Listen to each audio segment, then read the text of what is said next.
Day 5, here goes. Today's question comes from a longtime listener, first-time caller. He asks, how do you pick your waves? And I responded, sometimes a wave picks you, which I knew he would like because he's sort of a spiritual guy, but is not quite true. In a sense it's correct because surfing is about getting in touch with the energy of the ocean and positioning yourself properly to harness that energy and play with it. And so if you're properly positioned, then a wave can sneak up behind you and it's your wave, it's picked you. But really his question was about the skill set that many advanced beginners or intermediate surfers need to gain. So once you've graduated from foam boards or from surfing with an instructor or just learning to paddle out, just learning to make your way in the ocean on a surfboard, you join a lineup, which means the group of surfers who are waiting for surfable waves to approach the shore. And you'll see, if you're standing on the beach looking at surfers, you'll notice that they're all facing out toward the ocean. They're all scanning the horizon for incoming swells and incoming sets, which are just groups of organized waves.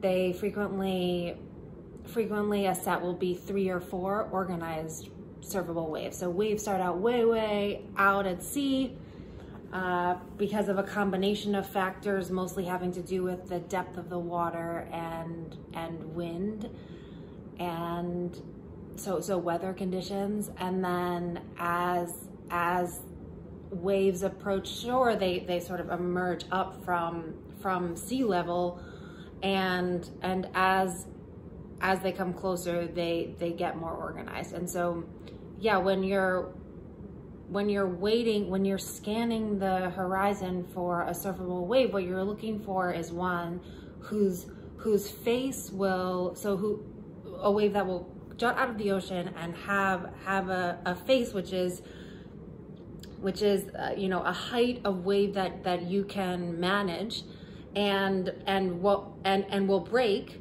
so that has some energy that you can harness and move down.